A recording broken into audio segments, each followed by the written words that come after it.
ભારત સરકાર દ્વારા સપ્ટેમ્બર 2024માં પ્રધાનમંત્રી આવાસ યોજના શહેરી વિસ્તાર માટે 2.0 લોન્ચ કરવામાં આવી છે। આ યોજનાની શરૂઆત વર્ષ 2015માં થઈ હતી અને તે 9 વર્ષ ચાલી। ત્યારબાદ તે યોજના બંધ થઈ અને હવે ફરીથી નવી 2.0 નવી ગાઈડલાઇન સાથે આ યોજના લોન્ચ કરવામાં આવી છે અને આ યોજનાના ઓનલાઈન ફોર્મ આવેદન પણ શરૂ થઈ ચૂક્યા છે। જરૂરિયાતમંદ લોકો માટે કુલ 4 અલગ અલગ યોજના અંતર્ગત 1 કરોડ મકાન ફાળવવામાં આવશે। આ યોજના અંતર્ગત લાયકાત માટે આવક મર્યાદા નક્કી કરવામાં આવી છે। 3 લાખ સુધીની આવક મર્યાદાને EWS એટલે કે ઇકોનોમિકલ વીકર સેક્શન કહેવામાં આવશે। 3 લાખથી 6 લાખ સુધીની આવક મર્યાદાને LIG એટલે કે લો ઇન્કમ ગ્રુપ કહેવામાં આવશે અને 6 લાખથી 9 લાખ સુધીની આવક મર્યાદા માટે MIG એટલે કે મિડલ ઇન્કમ ગ્રુપ કહેવામાં આવશે અને તેના આધારે તમે કઈ યોજનામાં ફોર્મ ભરી શકશો તે નક્કી થશે। આમાં કુલ 4 યોજનાનો સમાવેશ થાય છે। એક તો નવા મકાન બનાવી આપવા અથવા તો આવાસના મકાન ફાળવવા અથવા તો જે મકાન પડ્યા છે તે ભાડે આપવા અને જેમની હોમ લોન ચાલુ છે તેમને સબસિડી આપવાની।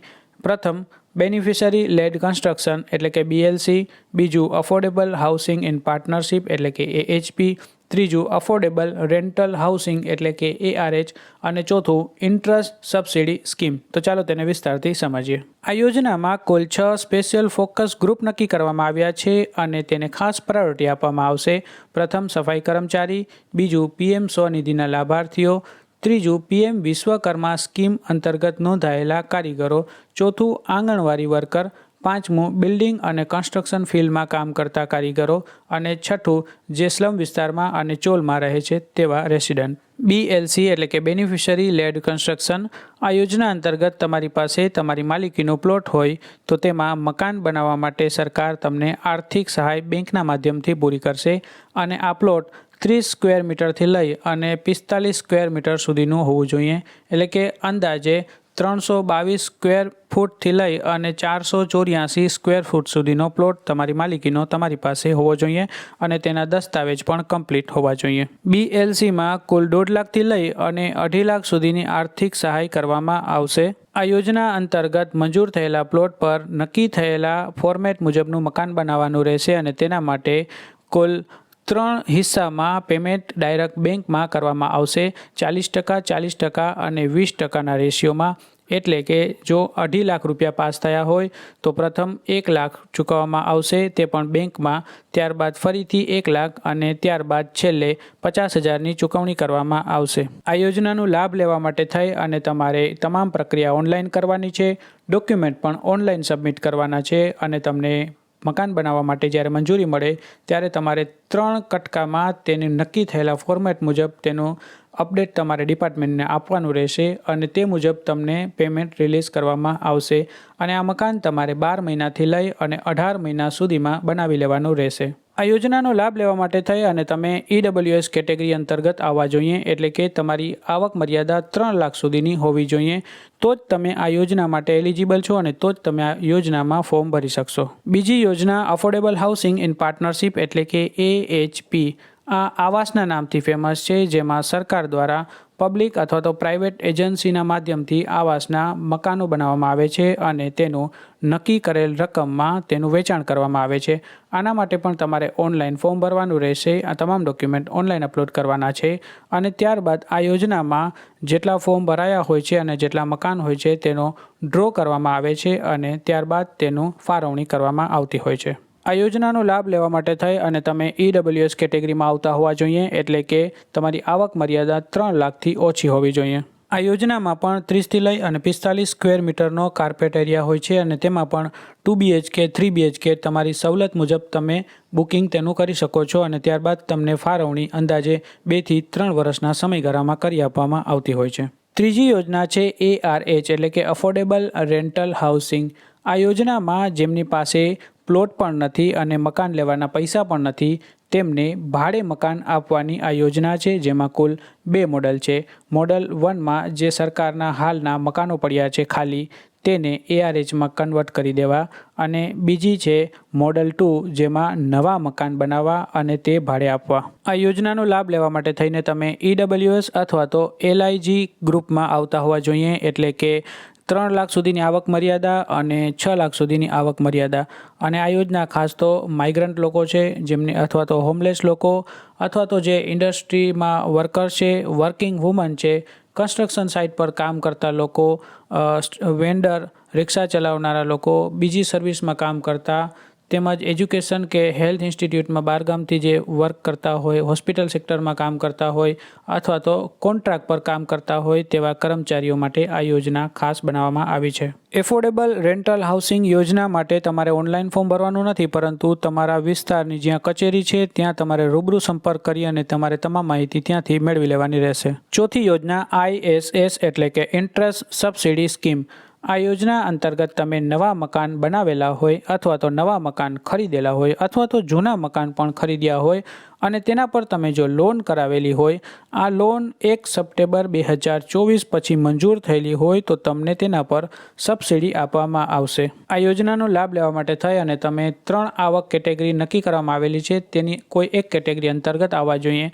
એક તો 3 લાખ સુધીની આવક મર્યાદા જેને EWS કહેવાય છે, બીજું 6 લાખ સુધીની આવક મર્યાદા જેને LIG કહેવાય છે અને ત્રીજું 6 થી 9 લાખ સુધીની આવક મર્યાદા જેને MIG ગ્રુપ કહે છે. લોન પર સબસિડી મેળવવા માટે અલગ અલગ નિયમો નક્કી કરવામાં આવ્યા છે અને તેના માટે એક વિસ્તારથી અલગ વિડીયો બનાવીશ, પરંતુ અહીં એક ટૂંકમાં સમજી લઈએ કે 25 લાખ સુધીની લોન હોવી જોઈએ અને મકાનની વેલ્યુ 35 લાખ કે તેથી ઓછી હોવી જોઈએ અને તમે 5 વર્ષથી વધુની લોન હોવી જોઈએ તો તમને આ યોજનાનો લાભ મળશે અને જેમાં કુલ 1,80,000 સુધીની સબસિડી ફાળવવામાં આવશે અને કુલ NPV વેલ્યુ તેની 1.5 લાખ સુધીની રહેશે અને તે તમને 5 વર્ષના હપ્તામાં તમને તે સબસિડી તમારા બેંક ખાતામાં ચૂકવવામાં આવશે. ફોર્મ ભરવા માટે તમારે તમામ ડોક્યુમેન્ટ ઓરિજિનલ જોશે, જેમાં અરજદારનું આધાર કાર્ડ, અરજદારના ઘરના તમામ સભ્યોનું આધાર કાર્ડ, બેંક એકાઉન્ટ, આવકનો દાખલો, પાન કાર્ડ જો હોય તો, જાતિનો દાખલો જો લાગુ પડતો હોય તો અને જમીનના દસ્તાવેજ જો તમે BLC કેટેગરી નક્કી કરી હોય તો. ઓનલાઈન ફોર્મ ભરવા માટે PM આવાસ અર્બન લખી અને સર્ચ કરવાનું છે, જેમાં તમારે આ વેબસાઇટ છે pmay-urban.gov.in તેના પર તમારે ક્લિક કરવાનું છે. આ વેબસાઇટ ઓપન થઈ જશે ત્યારે ડાબી સાઈડમાં જે બ્લુ બટન છે એપ્લાય ફોર PMAY-U 2.0 બટન પર ક્લિક કરવાનું છે. ત્યારબાદ એક નવા ટેબ સાથે નવો URL સાથે એક નવી વેબસાઇટ ઓપન થઈ જશે, જેમાં ત્રીજું બટન એપ્લાય ફોર PMAY-U 2.0 પર ક્લિક કરવાનું છે. ત્યારબાદ આ એક નવું પેજ ઓપન થઈ જશે ઇન્સ્ટ્રક્શન્સ ફોર ધ યુઝર, જેમાં પ્રધાનમંત્રી આવાસ યોજના અર્બન 2.0ની જે 4 યોજના છે તેની ટૂંકમાં માહિતી આપવામાં આવી છે જે તમે ઓલરેડી સમજી ચૂક્યા છો અને નીચે એક નોટ આપવામાં આવી છે તે ખાસ સમજવા જેવી છે કે તમે આ કોઈ પણ 4 યોજનામાં એક વખત ફોર્મ ભરશો અને જો એ ફોર્મ મંજૂર થઈ જશે, અપ્રૂવ થઈ જશે અને તેનું વેરિફિકેશન પણ થઈ જશે, ત્યારબાદ તમે કોઈ યોજના બદલાવી શકશો નહીં, તેની ખાસ કાળજી રાખશો અને ત્યારબાદ તમારે નીચે blue button click two proceed પર ક્લિક કરવાનું છે. ત્યારબાદ આ એક પેજ ઓપન થશે જેમાં ડોક્યુમેન્ટ કયા જોશે તેની વિગતો આપી છે તે આપણે ઓલરેડી સમજી ચૂક્યા છે, એટલે બ્લુ બટન પ્રોસીડ પર ક્લિક કરશું. ત્યારબાદ આ પ્રી રિક્વિઝાઇટ પેરામીટર્સ એટલે જરૂરી પેરામીટર્સ એલિજિબલ ચેકનું પેજ ઓપન થશે, જેમાં આપણે પ્રથમ રાજ્ય સિલેક્ટ કરવાનું છે એટલે આપણે ગુજરાત સિલેક્ટ કરશું અને ત્યારબાદ નીચે તમારે હાઉસ હોલ્ડ એન્યુઅલ ઇન્કમ તમારી વાર્ષિક આવક જે આવકના દાખલામાં હોય તે મુજબ અહીં તમારે લખવાની રહેશે. અહીં તમે 3 યોજનાઓ જોઈ શકો છો, BLC, AHP અને ISS. જો તમારી આવક મર્યાદા 3 લાખ કે 3 લાખથી ઓછી હશે તો આ ત્રણેયમાંથી કોઈ પણ તમે સિલેક્ટ કરી શકશો, પરંતુ જો તમે આવક મર્યાદામાં 3 લાખથી વધુ લખશો તો ફક્ત તમે ISS જ સિલેક્ટ કરી શકશો.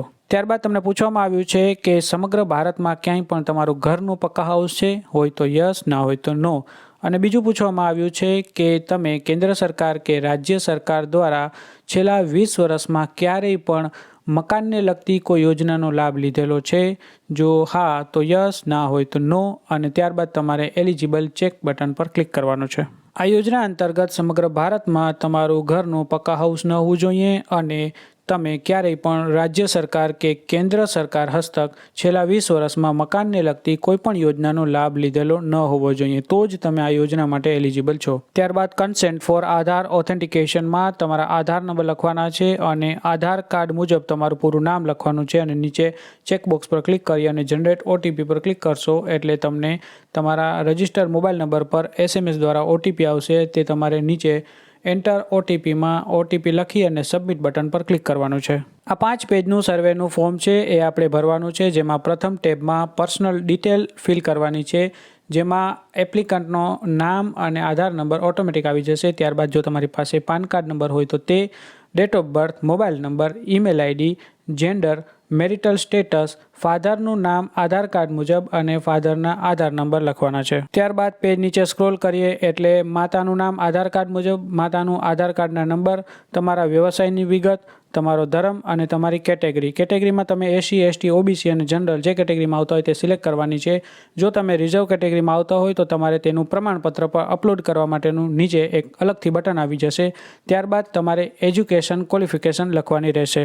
શરૂઆતમાં આપણે જે 6 સ્પેશિયલ ગ્રુપની વાત કરી હતી તેમાંથી જો તમે આવતા હોય તો યસ, નહીં તો નો લખી અને સેવ અને કન્ટિન્યુ પર ક્લિક કરવાનું છે. ત્યારબાદ આ એક બીજું પેજ ઓપન થઈ જશે, ફેમિલી મેમ્બર્સ ડિટેલ્સ, જેમાં તમારા ઘરના તમામ સભ્યોની અહીં વિગત લખવાની છે, જેમાં તેમનું નામ, તેમની જન્મ તારીખ, તેમનો તમારી સાથેનો રિલેશન, તેમનું જેન્ડર, તેમના આધાર કાર્ડ નંબર અને તેમનો વ્યવસાય, અને વધુ મેમ્બર હોય તો એડ કરતું જવાનું અને છેલ્લે સેવ અને કન્ટિન્યુ પર ક્લિક કરવાનું છે. ત્રીજા ટેબમાં હાઉસ હોલ્ડ ડિટેલ્સમાં તમારી અન્ય વિગતો ઓટોમેટિક ભરાઈ ગઈ હશે. તમારે અહીં તમારું આવકનો દાખલો અપલોડ કરવાનો છે અને તમે કયા સિટીમાં રહો છો તે સિલેક્ટ કરી અને સેવ અને કન્ટિન્યુ પર ક્લિક કરવાનું છે. ત્યારબાદ તમારું એડ્રેસ ડિટેલ્સમાં તમારું હાલનું સરનામું અને કાયમીનું સરનામું લખવાનું છે, અને જો તમે BLC કેટેગરીનો લાભ લેવા માંગતા હોય તો તમારો જે ઘરનો માલિકીનો પ્લોટ છે તેની વિગત તમારે અહીં નીચે તમામ વિગતો લખવાની રહેશે અને તેના ડોક્યુમેન્ટ પણ તમારે અપલોડ કરવાના રહેશે અને સેવ અને કન્ટિન્યુ બટન પર ક્લિક કરવાનું છે. ત્યારબાદ 5મું અને છેલ્લું પેજ બેંક ડિટેલ, જેમાં બેંકની વિગત, IFSC કોડ લખવાનું છે અને નીચે અહીં પૂછવામાં આવ્યું છે કે તમે ક્યારેય પણ રાજ્ય સરકાર કે કેન્દ્ર સરકાર દ્વારા અમૃત 2, SBM, day, NULM, NHM, PM Suryaghar, Mufti Bijli યોજના, આયુષ્માન ભારત, ઉજાલા જેવી યોજનાઓનો ક્યારેય લાભ લીધેલો છે? જો હા તો યસ, ના હોય તો નો, અને નીચે ચેકબોક્સ પર ક્લિક કરવાનું છે કે મેં તમામ વિગતો આપી છે તે સાચી છે, અને ફાઇનલ સેવ બટન પર ક્લિક કરવાનું છે. ત્યારબાદ તમારી અરજી સબમિટ થઈ જશે અને તમને એક એપ્લિકેશન નંબર આપવામાં આવશે. આ પેજ ઉપરથી તમે તમારું એપ્લિકેશનને ટ્રેક કરી શકો છો, જેમાં તમે એપ્લિકેશન નંબરથી અથવા તો તમે આધાર કાર્ડના નંબર અને આધારના નામથી અથવા તો મોબાઈલ નંબર અને આધાર નામથી તમે જે તમારી એપ્લિકેશન છે તેનું સ્ટેટસ ઓનલાઈન ચેક કરી શકો છો.